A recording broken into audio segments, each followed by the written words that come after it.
Bonjour, je m'appelle Gracia et aujourd'hui je vais vous lire un petit extrait de la nouvelle L'homme au visage jaune qui fait partie d'un recueil de nouvelles nommé La photo qui tue, dont l'auteur est Anthony Horowitz. Maintenant, avant de commencer et vous lire l'extrait, je vais vous faire un petit résumé de l'histoire pour que vous compreniez mieux mon extrait.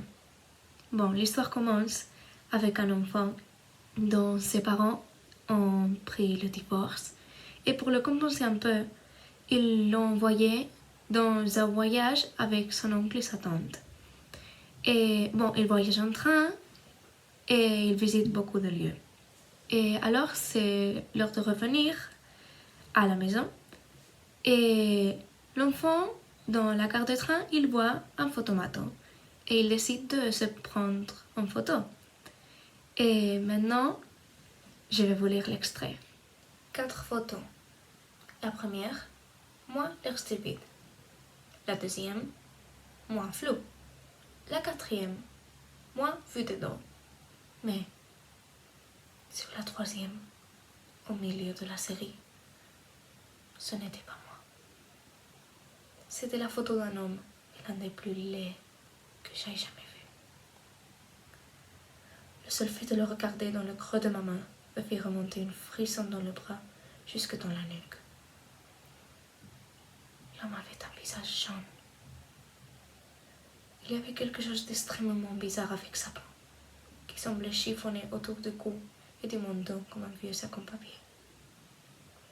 Ses yeux bleus étaient enfoncés, cachés dans les sombres cavités de ses orbites. Ses cheveux gris et filasses tombaient sans vie sur son front.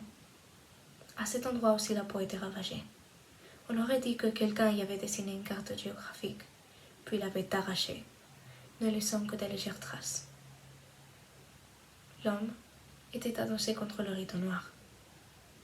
Peut-être souriait-il. Plus exactement, ses lèvres s'étiraient en une sorte de sourire, mais dans lequel ne perçait aucune bonne humeur. Niché dans le creux de ma main, il me regardait. En vérité, ce visage exprimait une pure horreur.